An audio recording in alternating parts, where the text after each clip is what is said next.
And welcome, everybody, to the fourth edition of the Deserve to Win podcast. As always, I'm your host, Eric J. Troutman, the Czar of the TCPA, coming at you from the beautiful art studio here in Santa Ana, California, in a very different format today. No, it's not just because I'm going to be petting my lion mysteriously throughout this podcast, because we have Adrian Bacon. Yes, that Adrian Bacon, noted troublemaker, associated, of course, with the other noted troublemaker, Todd Friedman. Thanks so much for being here in studio, man. This is going to be a lot of fun. Welcome. Of course. Pleasure to be here. Thank you so much for having me. Absolutely. And unlike most of our other podcast episodes, we're not just going to do an interview with Adrian.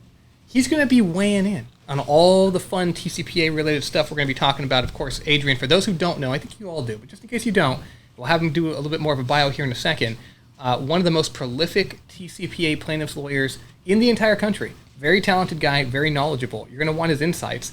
I'm actually a little bit nervous about what the guy has to say, but we're going to find out together, live and in person. But before we get there, let's introduce ourselves. Queenie, let's start with you. Hi guys, Queenie here, General Counsel of Digital Thrive. Queenie, the powerful General Counsel. Great to have you. Great article today, by the way. We're going to talk about that here in a bit as well. Digital marketing, the wizard of marketing. Direct marketing PJ. wizard. Sorry about that, man. No worries. Tangling up my tongue. I was doing No, such you're a good. job. Direct marketing wizard. I'm the president and founder.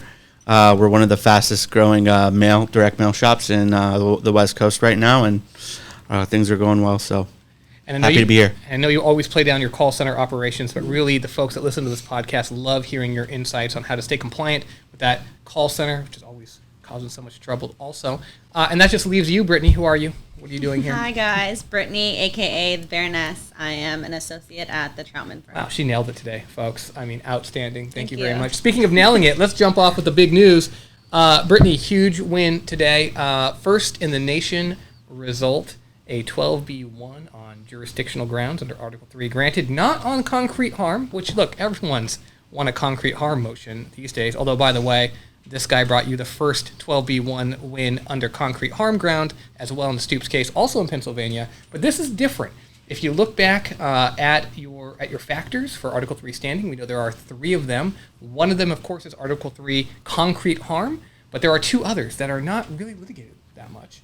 One of them being whether or not the harm is fairly traceable to the conduct of the defendant, and that is the jumping off point for the huge win in Bakari versus Cargard. Take it from there.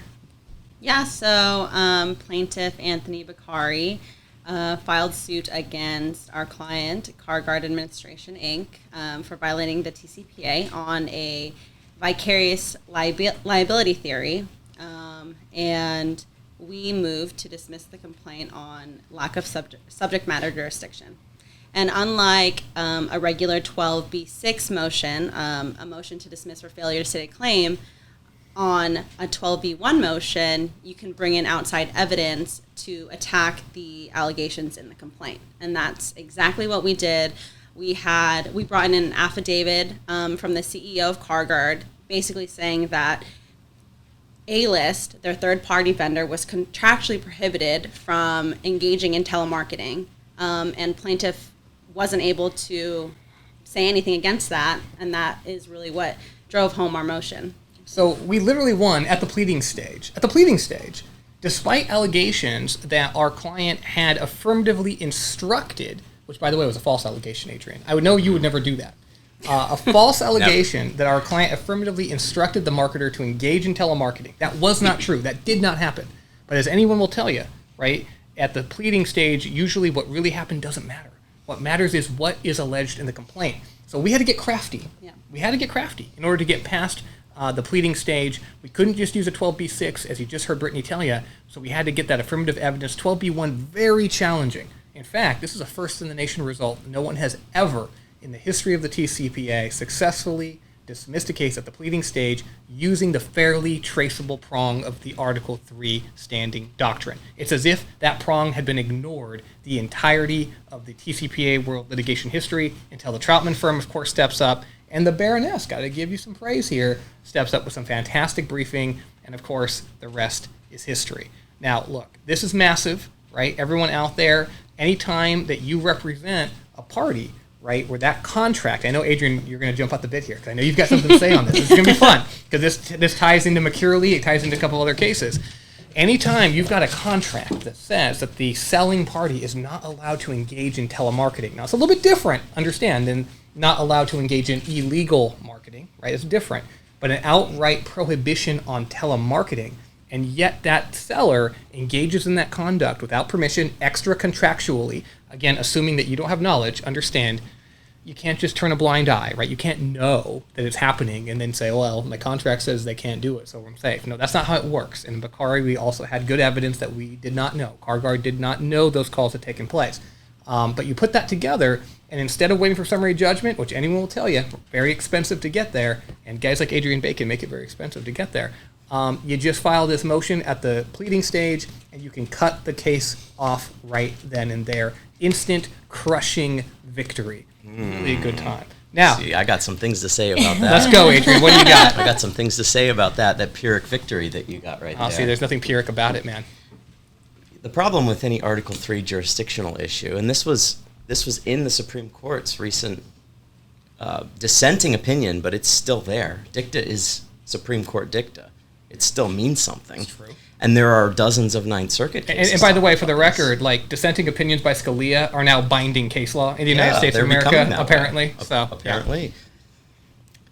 You dismiss a case on Article 3 grounds, that just means an Article 3 judge can't hear it, but you can bring that case again in state court. And so, if there is something to this case and the plaintiff decides that they want to refile it, they can simply do so in state court, and there's nothing you can do about it. well, we'll see about that. But keep going, Adrian. I want you to let you complete your thought before I jump all over it. I will say, though, that if the facts are as you say, and there's nothing there, it's going to be essentially a long road towards a summary judgment victory for you eventually. And if I'm in the plaintiff's position, I'm thinking about that before I refile it. It's a lot of money that's going to be spent, not just by the defendant, but time and resources that could be spent by the plaintiff's counsel's office, and potential risk for the plaintiff as well. And you have to think about all of that stuff before you refile a case like that. If the merits are no good, they're no good. It probably shouldn't get refiled. Well, I love this. I want to talk about the jurisdictional issue, but before we get there, you just mentioned that the expense. And I'm curious. I'm just very curious because obviously from the defense side, and you know this, I'm not giving away any state secret here, right? The tactic by the class counsel of making discovery very painful, right, making it very burdensome, is something that drives settlement and makes the defendant think, do I want to proceed in the case? Is it the same thing when you're battling certain defense firms? I just kind of want to, shameless plug for the Troutman firm here. Like if you see me on the other side of something, Adrian, be honest. Like don't just say it because we're talking. Versus like other counsel, do you weigh that when you're considering the value of your case? Or do you think, no, the value of my asset is X. I don't care who's on the other side. This is the amount that I'm going to drive for. It's a very interesting question. I look at a case and I figure out what its value is irrespective of who's representing them. If you've got a good case, you have a good case. If you have a bad case, you have a bad case. You can't turn a bad case into a good case by simply bludgeoning the other side's head against the wall. You have to have a good case. And sure, costs always are a consideration of both sides. If we have a case against a big firm, that doesn't mean that we back down. If we have a case against a smaller firm, that doesn't mean that we suddenly go full steam ahead and start plowing their face into the mud. It doesn't really enter the calculus. Now, some plaintiffs' offices do think that way, and it is something to be mindful of.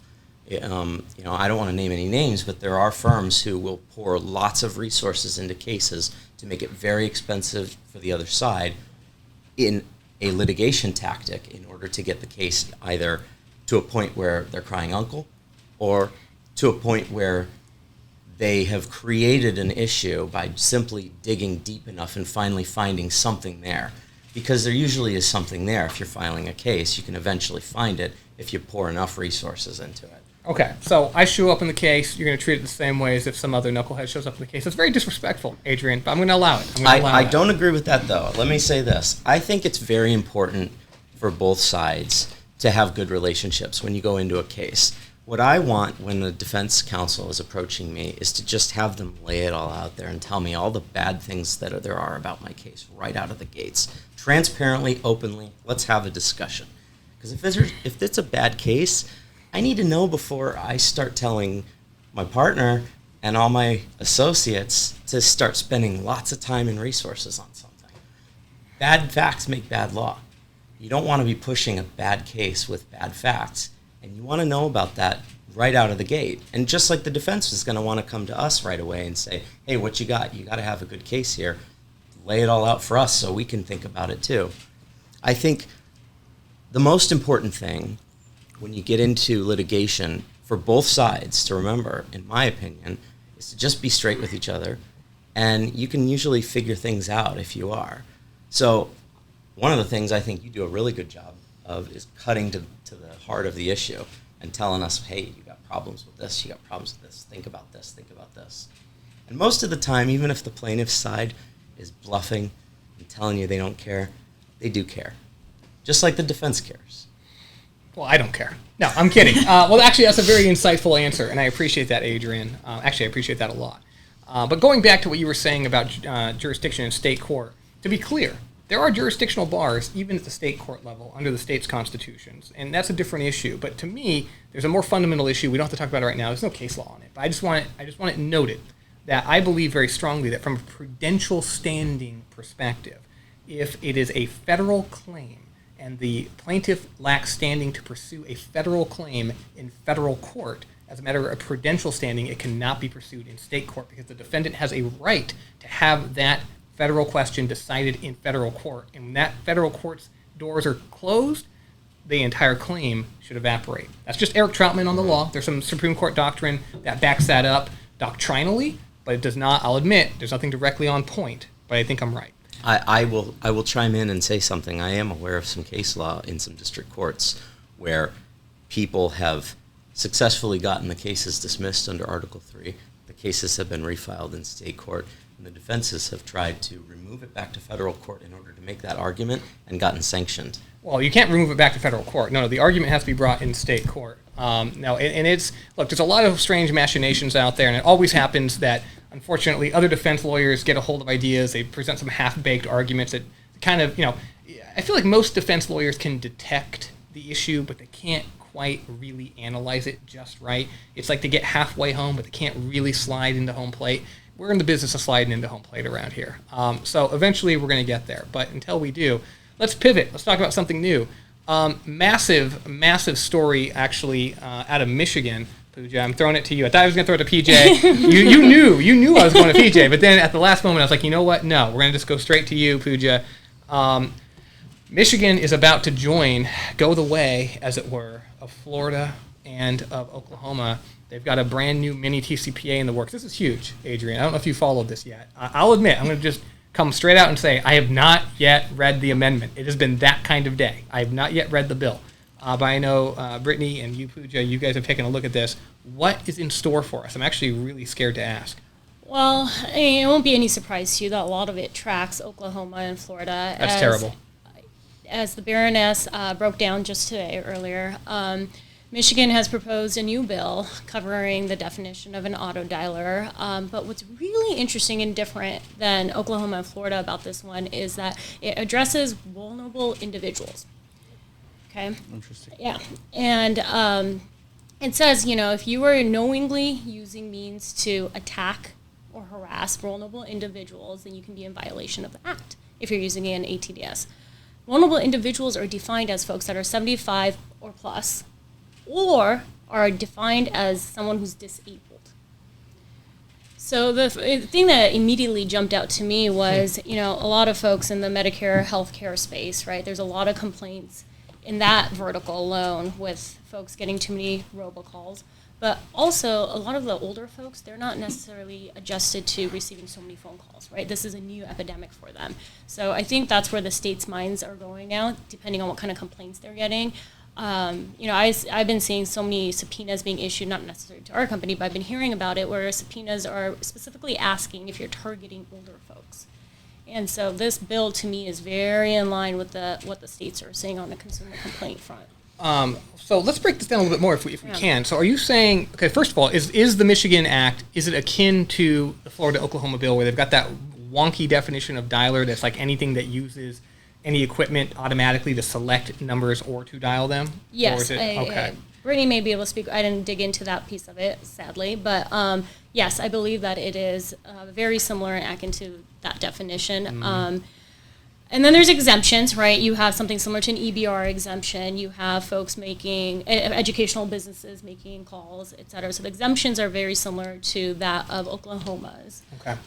So none of that struck out to me on my immediate review of it, but what did, what was immediately glaring was that definition of vulnerable individuals. Yeah, vulnerable individual protection is interesting because every once in a while you'll see an elder abuse kind of element to some of these claims. It's pretty unusual, though, because, of course, the TCPA already has such tasty statutory damages that getting into elder abuse is kind of too individualized. So, look, those of you listening, obviously, by the time you hear this voice, my voice, you will have already received on TCPAWorld, of course, definitive breakdowns and guidance from the Czar and from the team. So you're going to have everything you need, and we're going to have, in the next episode, we'll break it down in even greater detail. But we'd be remiss if we didn't at least address the fact that Michigan has a new law coming out, the private right of action, and this issue of protecting vulnerable individuals. So, Adrian, glad you're here. State law corollaries. Florida, Oklahoma, and now potentially Michigan. How attractive are these? I know the Manny Geraldos of the world are bringing these cases right and left. I think you folks have largely focused still on the federal statute, but I got to ask you, is this something you guys are looking into? We have. We've dabbled in a few. We have a couple of cases that we filed, but primarily our focus has remained on the TCPA. Part of the reason for that is simply because of the states that are covered by that.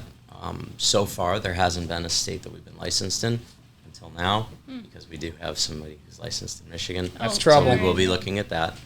But I will say, though, I think that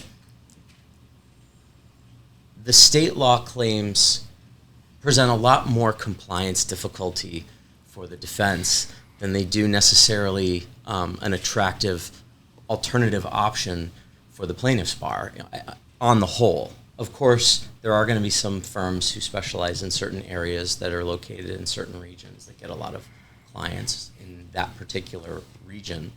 But the big problem is if you have all of these different states that have varying regulations on these issues, as a defendant, how do you comply with all of them? Yeah. And it's a big challenge. I think what the states are trying to do essentially is act as laboratories of democracy to try and do what you see California historically doing in environmental regulation and other areas, where they're trying to steer the nature of the whole country in a particular direction. Because, let's face it, if you're using a system to call people, you're going to use the same system everywhere. You're not going to say, well, we're going to use this system in Michigan and we're going to use this system in Florida.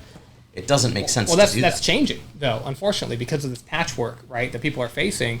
I mean, many of my clients, I don't even think it's our privilege. Like, it's just, everyone knows. Like, people are moving from using one system across the country, one set of policies, right, to different state-specific practices. And I got to tell you, right, in the old days, even like 2 or 3 years ago, the goal would be, okay, find the most restrictive state, right? Find the one with the most restrictive rules, and then apply those rules everywhere. I was at a conference the other day, and some other firm was presenting on state law, and they were like, yes, the way to comply is to just call between 11 a.m. and 2 p.m., and it'll be safe everywhere. And I was just chuckling to myself. I was thinking, I was very impressed actually with the presentation. It was very comprehensively researched. But when it comes to a tactical, like, real-life takeaway, like, come on, you got to do better than that, right? And so obviously many dialing systems and platforms are utilizing state-specific dialing time frames and business rules to make sure they're not violating some of the very obvious things, the low-hanging fruit in these states. But, truthfully, many states, many clients in Florida and Oklahoma are moving away from those states completely, right? Or they're using Safe Select or, the new DRIPS Initiate platform, something like a real human selection program. Actually, while I have you, we're going to pivot to that real quick. Human selection platforms. What do you think about these things? You guys have not yet taken a run at those, as far as I can tell. I have a lot to say on this topic. Let's go. Let's break it down. And now, folks, we have a jarring U-turn. We were going one direction, and now we're going to talk about ATDS. And let's do it. Adrian Bacon, again, for you folks that don't know, he's with the law office of Todd Friedman. The Todd Friedman firm should be known to everybody listening to this podcast. Highly, highly, highly prolific, tons and tons of cases. And the one argument that these guys hit their head against the wall more than I think any other plaintiff's firm and they've been very brave in doing so from a certain perspective and very dumb from another perspective, is ATDS cases, right? They have not given up on these. So, Adrian, I'd love it, man. You preach your gospel. Tell us why these cases still have merit. Talk about whatever you want around footnote 7, human selection. Floor is yours, man. Actually, I want to hear it. Boy, where do you begin? I suppose you begin at Facebook. There's a lot of talk about footnote 7 on both sides. I don't think it matters. The Supreme Court was asked to do one thing, which was to look at the syntax of one issue, which is whether both of the phrases, to store and to dial, were qualified by the subsequent phrase of the use of a random or sequential number generator. So far, so good. That's all they ruled on. Agreed. And so, predictive dialers weren't at issue. SMS blasters weren't at issue. None of these blasting platforms that are campaign-based were at issue. What you see in the aftermath of Facebook is a lot of confusion amongst lawyers on both sides, and a lot of confusion in the district courts, where people think that it says more than it does. And they're taking that case and they're saying, aha, this means you lose. But it doesn't mean that. In fact, all this essentially means is that we're back to the days where people were talking about human intervention, which was never in the statute, but essentially is kind of what I think the test is evolving into. And you can look at the Third Circuit's... Footnote 6 takes away human intervention. What are you talking about, Adrian? We can disagree on the scope of the Facebook decision. I think you have a very good point there. But to say that human intervention is the test again, that's crazy. Like, help me to understand. Like, where are you coming at with that? Here's the reason. So we've done a lot of work with software engineers at our firm, and we've gotten our hands on dialer code. And I've looked at it. I used to program web pages in my glory days before I became a lawyer. So I've dabbled in some programming and done some web traffic and stuff like that. And you can look at the code and you can literally see that there are sequential number generators baked into any campaign-based system. Correct. Yeah. Right. It is almost impossible to design any campaign. In fact, I would say it probably is impossible, even though I'm not a software engineer. Probably is impossible to design any automated campaign-based system without number generation. And so the question is, can the software engineers who are designing a dialer find a way to create efficiency while getting rid of the automation that is inevitably going to carry number generation in the code? And I think, practically speaking, that gets us back into a human intervention situation where if there are people who are deciding in some manual fashion what number is going to be dialed in what order, or in some cases manually dialing them, those are going to be safe systems, as long as the capacity to use a system in an automated way is detached in some manner. And we don't know where that line is going to be drawn. But I don't think that's a battle for today. I think that's a battle for 5 years from now. What we're trying to do right now is just make sure that we can reestablish that the traditional predictive dialing systems are not off the table. And we've got a few test cases where we've got them teed up for appeals in a variety of circuit courts in order to do that with good facts, good allegations, informed source coding, and we'll see what happens. Well, I got to tell you, Adrian, and I say this with love, it's a little bit disappointing to me. And the reason is because I feel like you've got a result in mind. You want predictive dialers to be covered. And you're backing into that result using, frankly, kind of a cobbled-together analysis. So you were 100% right about what the Supreme Court considered, right? It looked at one syntax issue. It said that ROS and G applies to store and to produce. With you so far. But you can't get from there to human intervention. There's no bridge between those two places. The word automatic and human intervention are not in the statute, and what the Supreme Court said was very clearly in footnote 6 that that is not the test and doesn't matter. Okay, so there's no bridge connecting those two things. Now, I agree with you, though, that when you look at the ROS and G application in the context of storage, you do and you should look at source code. And I also agree with you that it is very challenging to develop systems that lack randomizers and number generators in the context of automatic campaigns. I disagree with you that it can't be done on a deterministic basis because I've done it. So, to the extent what you are telling our viewers is that, look, source code matters, the use of an ROS&G still matters post-Facebook, and if you are using number generators to determine campaign criteria or to determine the sequence in which numbers are dialed, I'm willing to hear that. And I think our audience needs to hear that, frankly, because I think that is the future. To the extent you're saying, well, it still matters if it's human intervention or not, you got to give me something, man, because there's nothing, I don't get that. I don't see how you go from Facebook to that conclusion. Here's what I'll say. I agree with you. That's not in the statute. It never was. That's why everybody was always complaining about it and saying this isn't the standard. Why would you make that term up? The industry created that standard in order to explain a statute that is really best explained under a non-legal doctrine, which is you kind of know it when you see it. And that was the easiest way to explain that type of system, was to just use that as a proxy for it. Now, I don't think that, legally speaking, the standard is human intervention. It's not. That term is what we use to just describe it in normal colloquial terms, not in legal jargon. But I think the practical result of what I think the direction of the law is going to go, if our appeals are successful, of course, is that will effectively be the test, even if it is not the legal test. Bizarre, man. And I hear what you're saying. I'm going to actually rewatch this when it's actually out and hear, because I feel like there's more wisdom to what you're saying than is immediately smacking me. And some of that is because I've got such cognitive dissonance when it comes to we know it when we see it, right? I just hate that.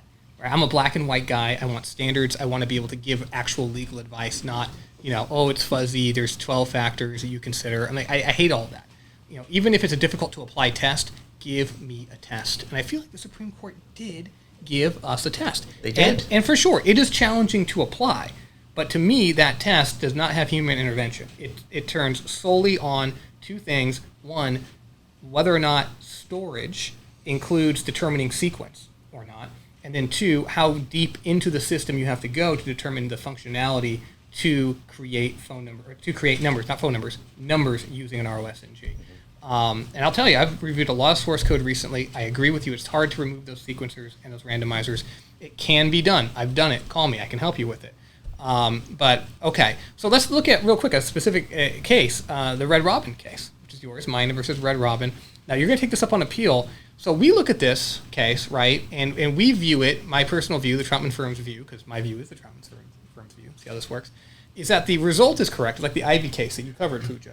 The result is correct, right, that a targeted text in this context is going to be a triggered message, so it's not going to be an ATDS. But the analysis that the courts used to get there, I believe, is flawed. Essentially, in both cases, the court just said, hey, it's not random. The messages weren't sent randomly. Therefore, an ATDS was not used post-Facebook. But that's not what Facebook says, right? Facebook, again, looks at two things, both storage and production of phone numbers.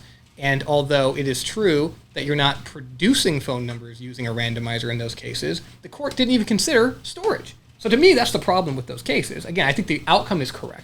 I think the analysis was flawed. But on your view of it is simply somehow human intervention gets mixed in there. And I really struggle with that. Go ahead. Well, my view is quite simply that if you have code that is being actually used in the dialing or storage of the numbers in a campaign that contains and relies upon number generation, then it's an ATDS. And I think that ruling is consistent with what the Supreme Court says. In fact, that's literally what the Supreme Court said. It should be no surprise to anybody that that's what I think the test is. But for reasons that I can't go into, I feel very confident that Red Robin's system has code like that in it. And I think our allegations, if they are proven true at the summary judgment stage, will bear fruit. And I think if our view of what Facebook says prevails, that is a good case.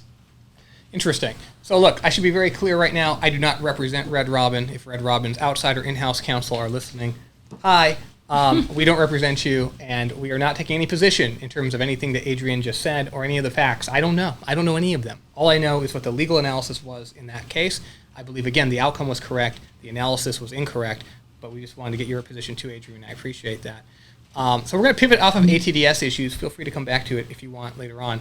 PJ, I want to come over to you now because you have written exactly one article ever on TCPAWorld so far, and it created a complete firestorm.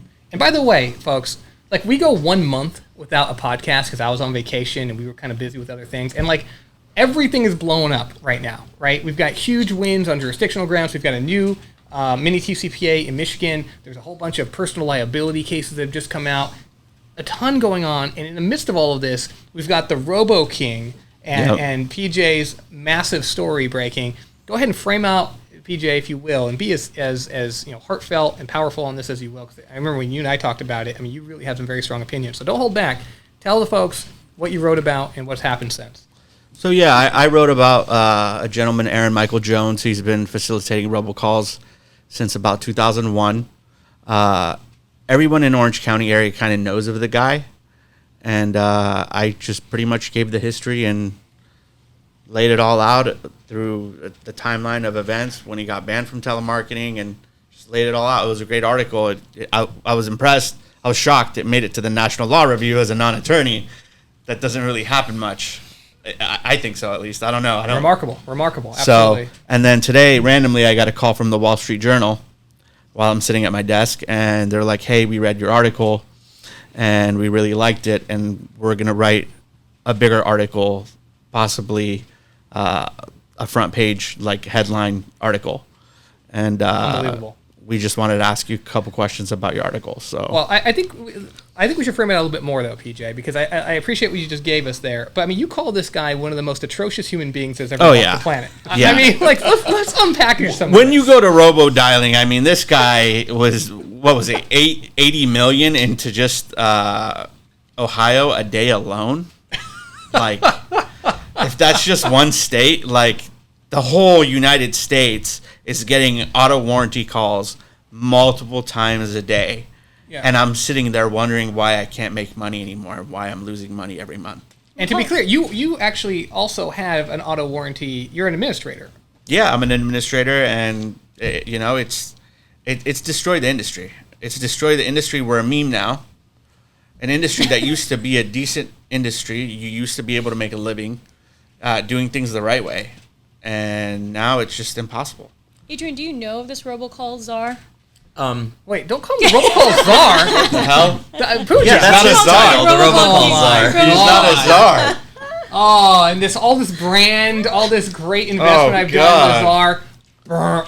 He's a RoboDoll kingpin. We know about these kingpins, and the difficult thing about, and you touched on the Medicare, calls, and the difficult part about certain types of individuals, industries, types of calls from a civil litigation perspective is that we've got to run businesses, even though we're trying to be advocates and trying to help people.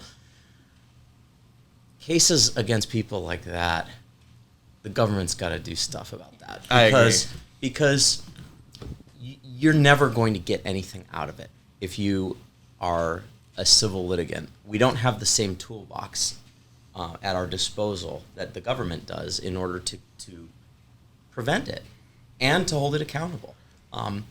There's a lot of criticism of how the white-collar criminal system is flawed, and the civil fraud system is flawed from a civil litigation perspective.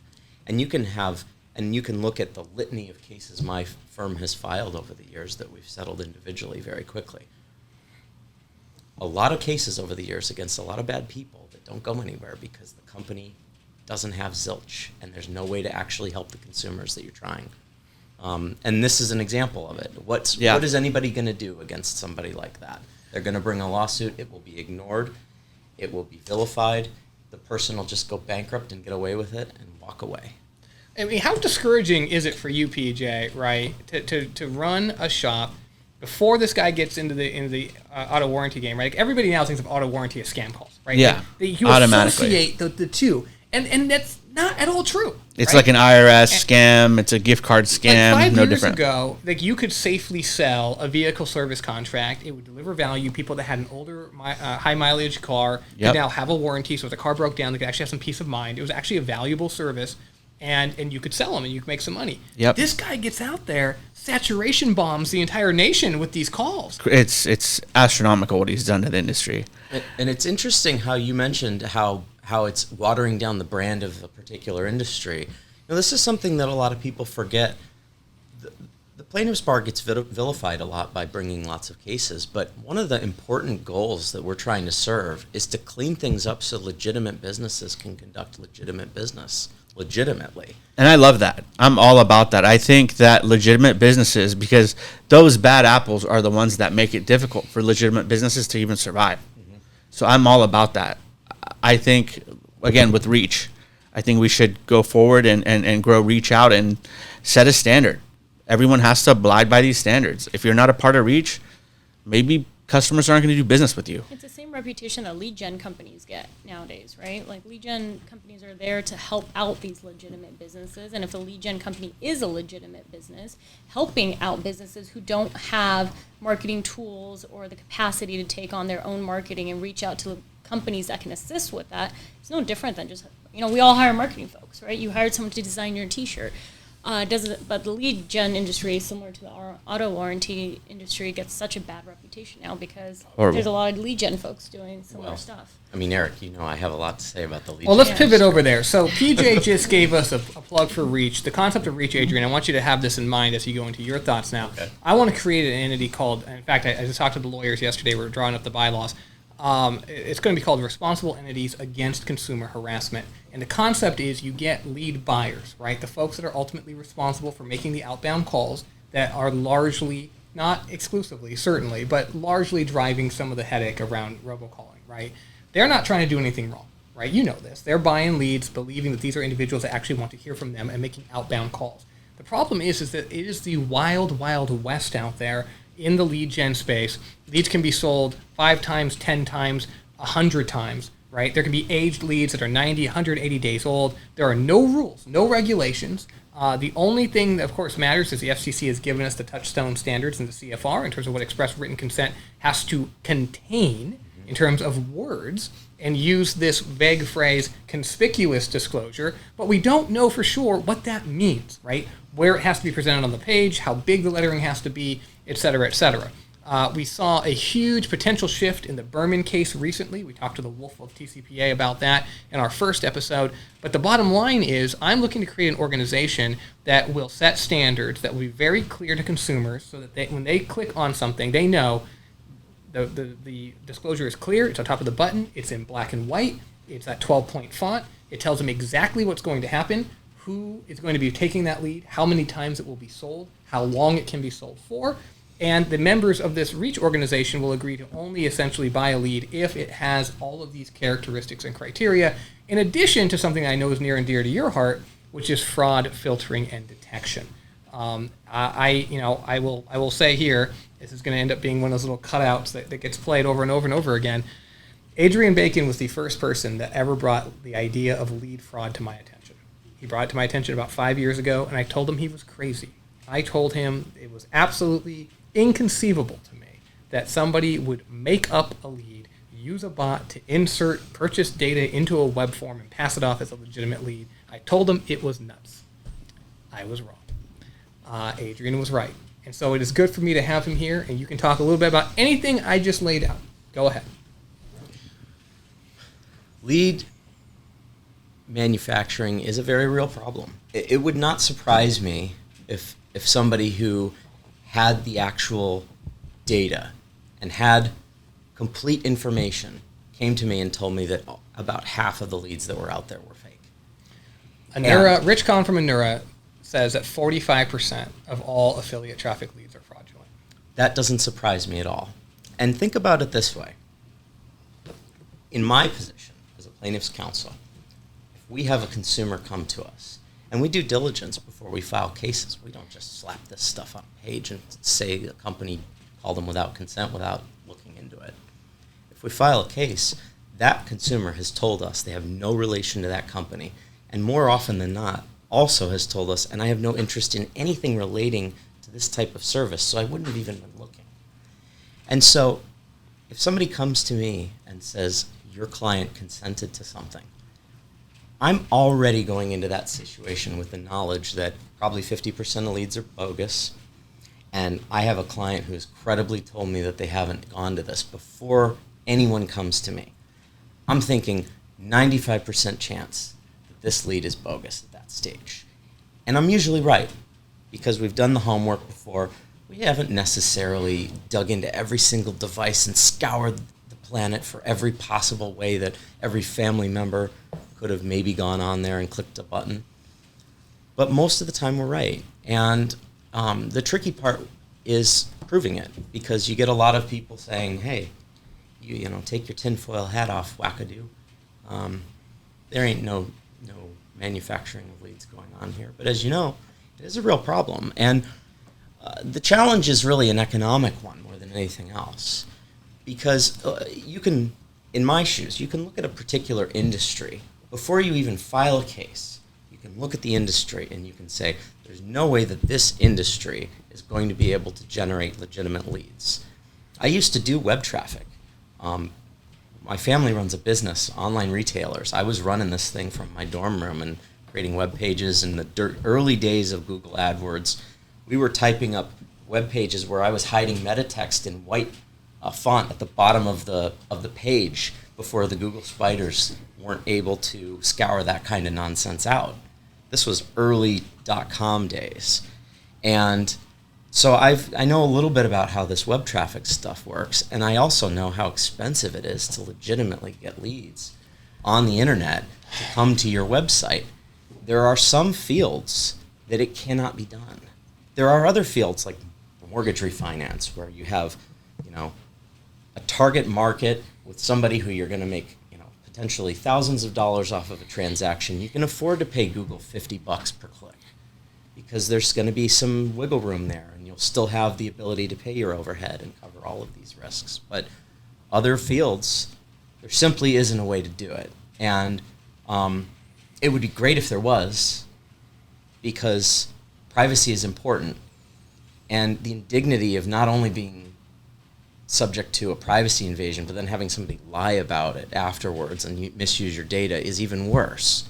And it's something that really should be taken seriously, and we should try and figure out solutions, both a business solution and a regulatory solution. So I'm glad you're trying to do something. Well, I have to, and I'll tell you why I have to, right? Accept the number I just gave you. 45% of affiliate traffic is fraudulent, 25% against RichCon. It's not my numbers. I don't know this, but the Nura guys, you know, they monitor billions of transactions a day, and they tell me 25% all channel is fraud.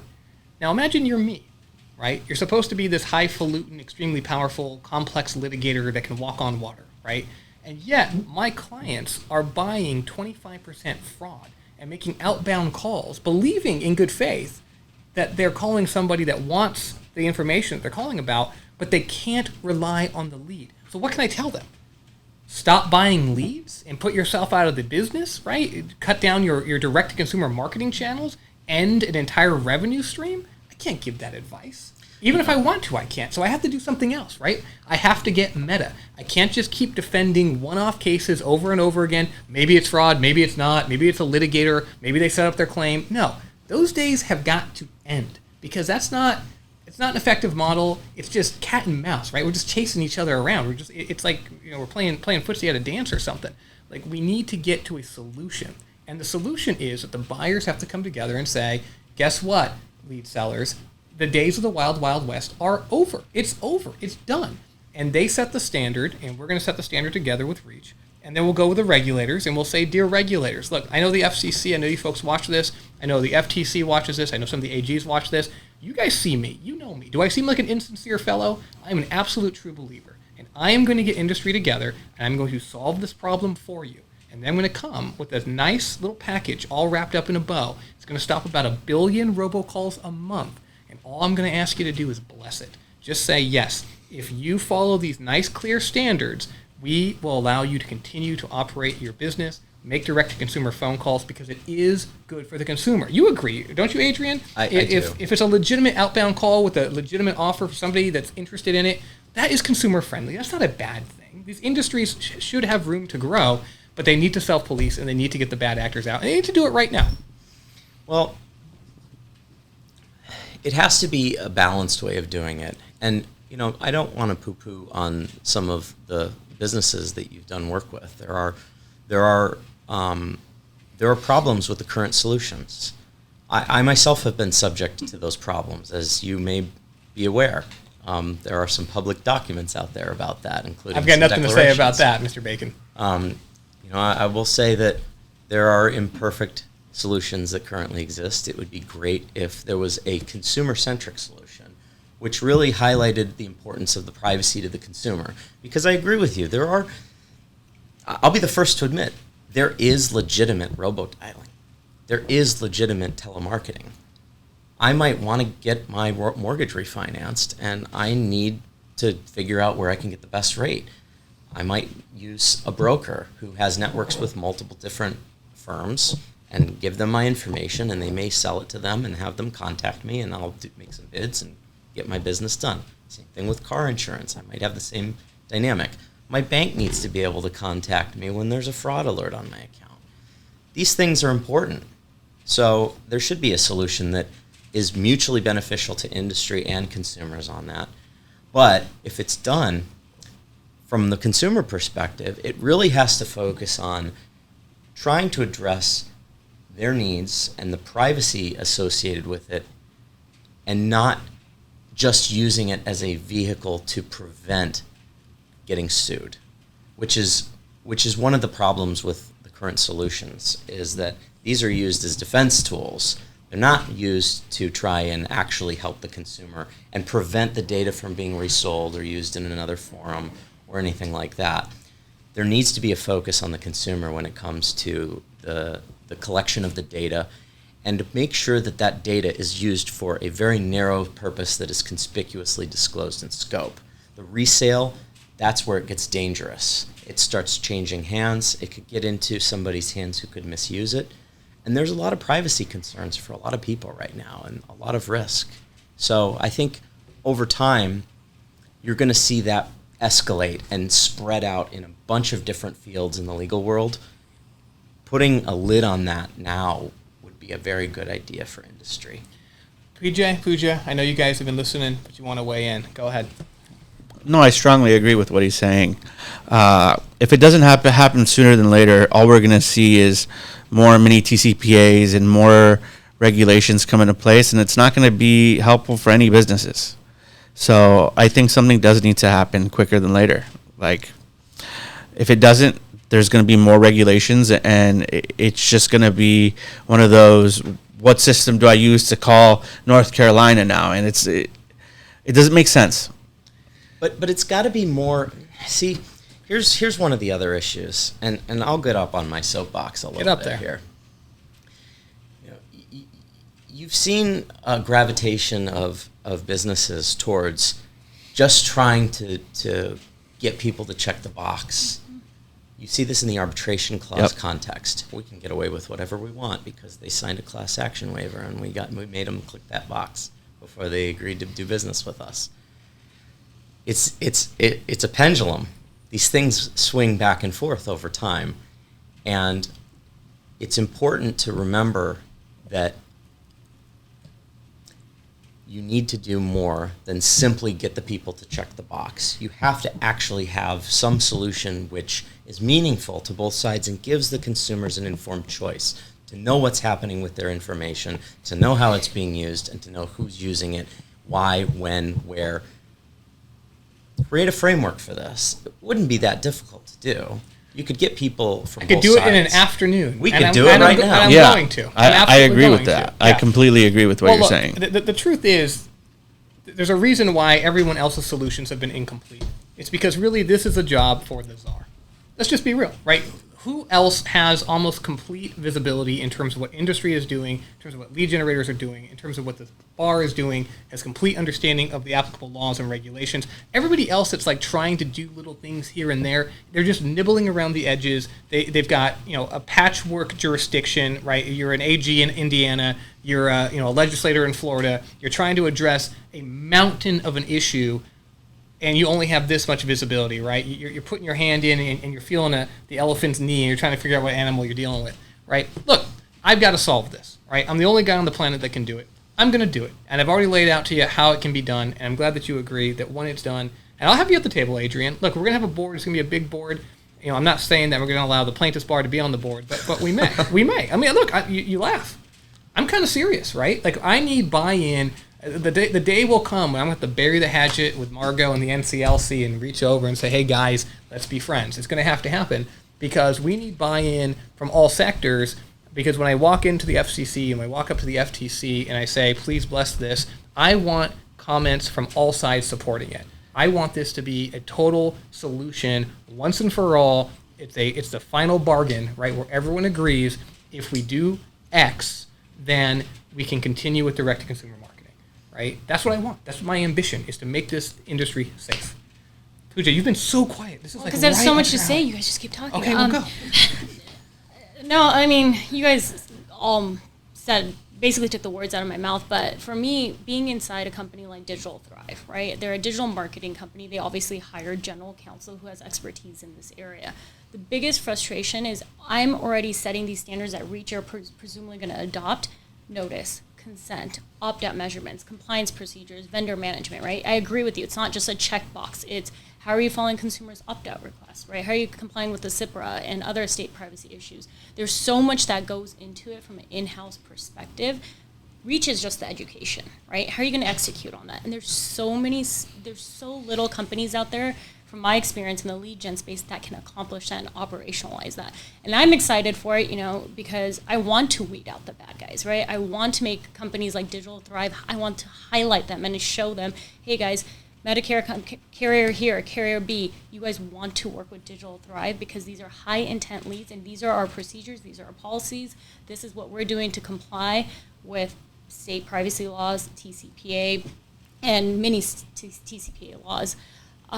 So while I agree that adopting the standards is one thing, being able to continue to have those processes in place is going to be extremely difficult for companies that don't have in-house compliance or have hired outside counsel. Well, they're going to have to rely on aggressive vetting by the Reach certification process, right? Reach is going to have to certify these lead suppliers. To be audits, yep. You're going to have to be audited, and it's going to fall on Reach, and we're going to have full-time staff that does just this, and you may literally be part of that staff, Adrian. Well, I'll say, I mean, as a future member of this staff, I think it's really important to have some form of teeth in the area of compliance. If you're going to have a system like this, you have to allow people in the private civil sector, like myself or other enterprising attorneys who are trying to help consumers, have to allow them to go after the bad guys. And this is something that we were trying to argue in some cases, and we haven't really had the opportunity to do it and to push it because we haven't found the right case yet. But the concept of joint several liability under TCPA or whatever law it might be, for the person who got you into the mess. So let's pivot.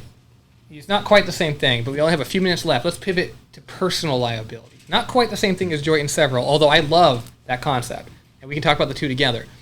Personal liability, Queenie, you did a fantastic piece today.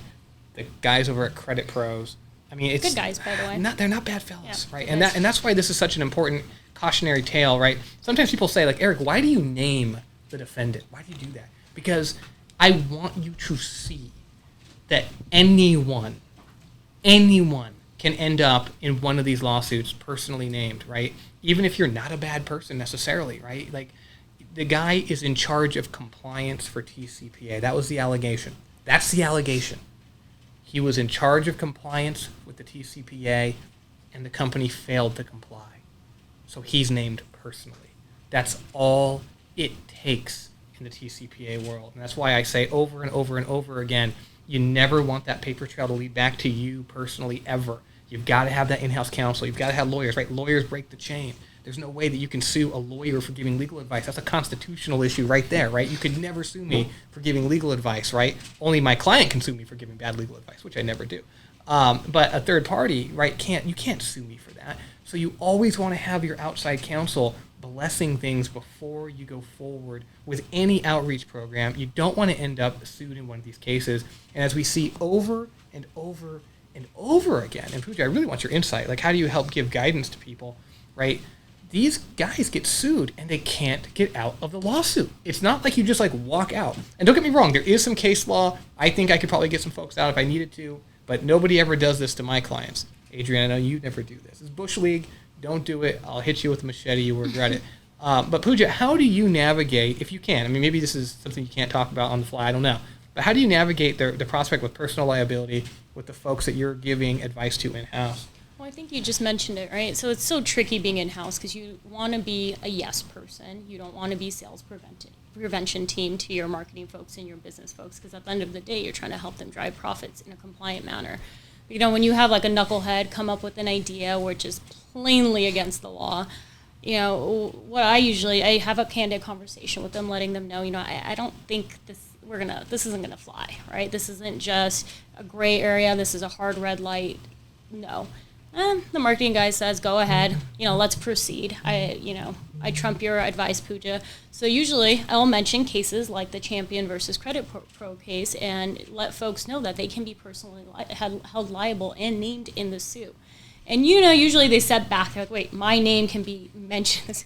Yes, you, Joe Schmo, you can be named in the lawsuit, right? That's brand reputation, that's personal damage.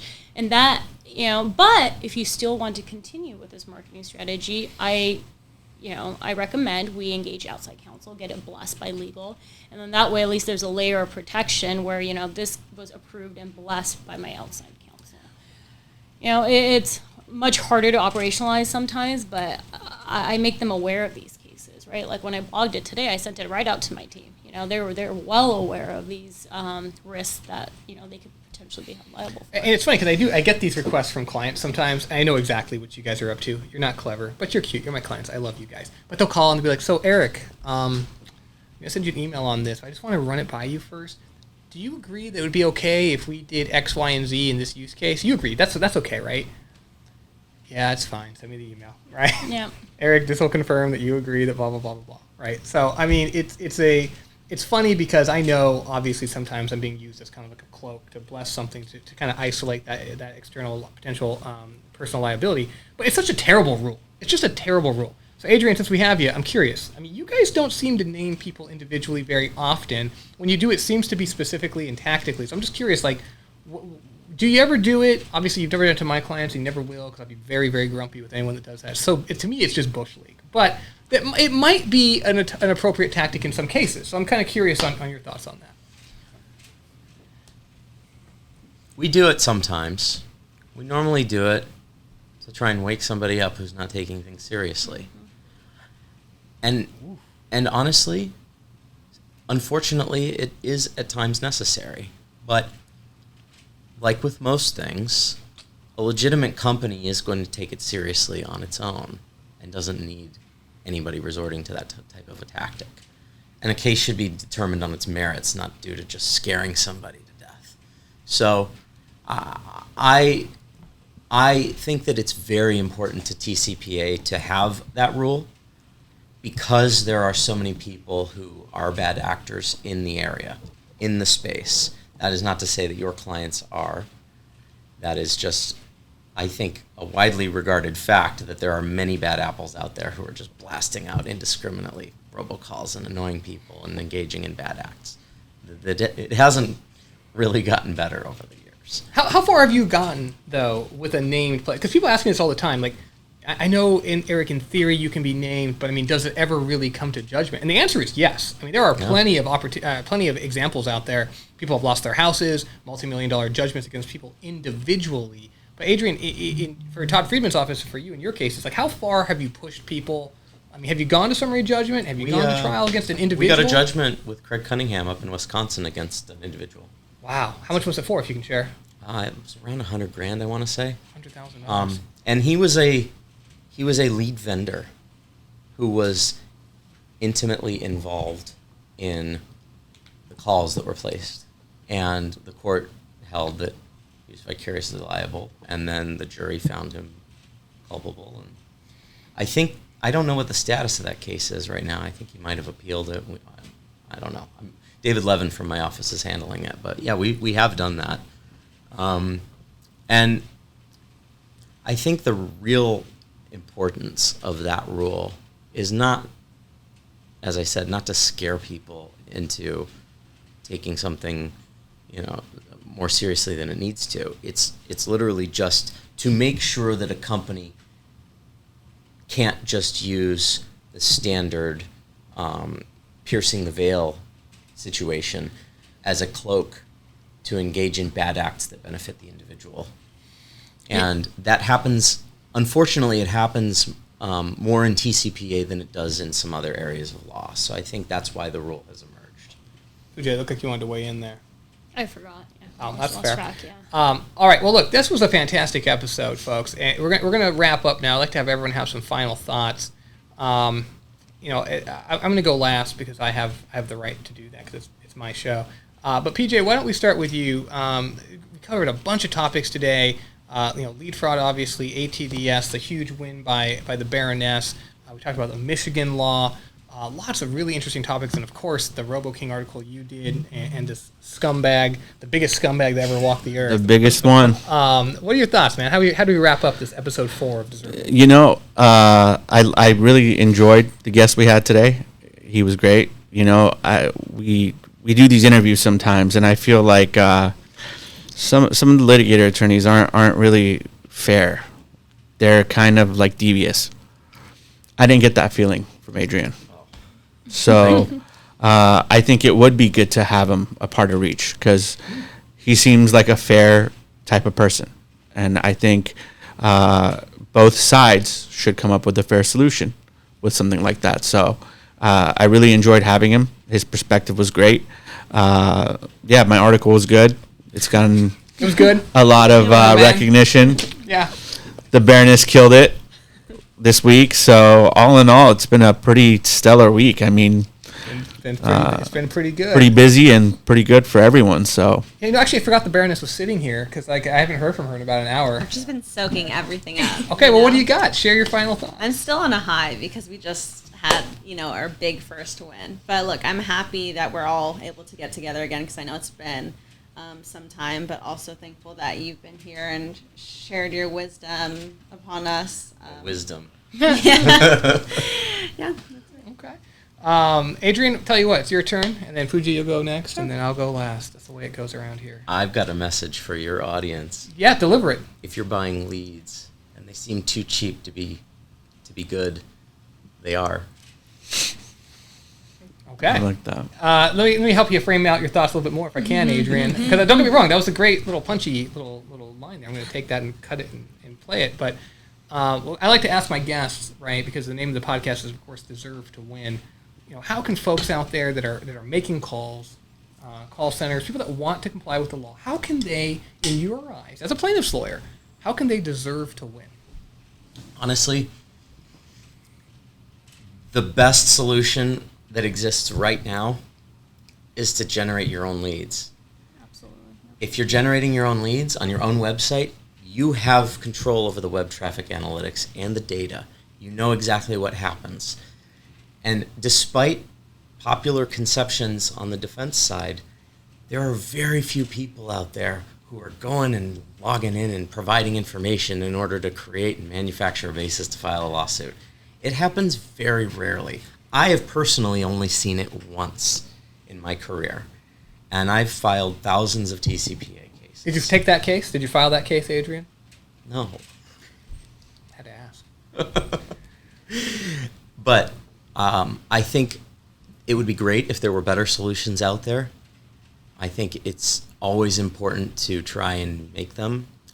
But as it stands right now, that's the only way that I have seen that anybody has really been able to do it. And the problem is that that's a very expensive solution for businesses, because a business may be an expert in a particular field that they're trying to sell, and they may not be an expert in generating leads. And if you have an expert in generating leads, they're probably going to be able to do it more efficiently, better, get a better result, and that's just how markets work. So if there was a solution that could be done through third parties, that could be done responsibly, that had regulatory oversight and things like that, I think that would be great. But I haven't seen one. So folks generate their own leads, you won't sue them.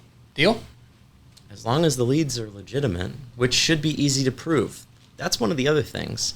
If you got nothing to hide, hand the data over to the plaintiff's lawyers. Well, they want to know. Well, there we disagree. But thank you, Adrian. Honestly, remarkable thoughts. I'll close up here in a second. Pooja, what you got? Well, real quick, Digital Thrive is moving towards their own and operated in every vertical that we operate in, and I'm super excited to get that launched so I can have complete oversight into all the leads and services we can You're provide. a control freak, Pooja. Yeah. You're a control freak. So, we can disagree back and forth with the other side for days and days. One thing that I am noticing, we discuss Facebook, we discuss state mini laws, we discuss, bad actors, fraudulent leads. The theme that I saw with this podcast is there's just gray area everywhere, right? There's just so much misinformation, misguidance, confusion, good lawyers arguing against the Supreme Court decisions. So that's why we're here. That's why we're having this Deserve to Win podcast. That's why we blog. We try to provide clarity. Just important to keep in mind, talk to good lawyers and don't agree on bad facts. You're a fantastic co-host, Queenie. I really appreciate your contributions to the podcast. I hope that didn't sound glib because I'm being completely sincere. You're fantastic. This team is fantastic. I'm grateful for all of you. Grateful, of course, to Brittany for the huge win in CarGuard. Extremely proud of that. Signature win for the Troutman firm. Look, we just keep on winning. I've won at every firm I've ever been at, right? And we're not going to stop anytime soon.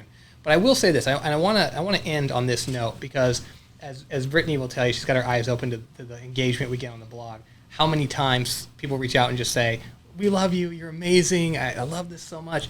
But we also get sometimes, and we're going to get it here. I know we will. We get a little hate mail, not real hate mail, but like, how can you have that scumbag on your show? Right? How can you let him talk for so long? How can you let him say the things that he said? And I'm going to tell you why I do it, because it's important for you to hear it. It is important that we not live in an echo chamber. It is important that both sides of any debate on any topic in this nation are willing to at least hear from the other side, even if you disagree with it, right? And, truthfully, Adrian had a lot of really smart, correct, thoughtful things that he shared with us today, and you'd be very thoughtful and very wise to listen. Now, that doesn't mean he's right. In fact, he's wrong about most of it.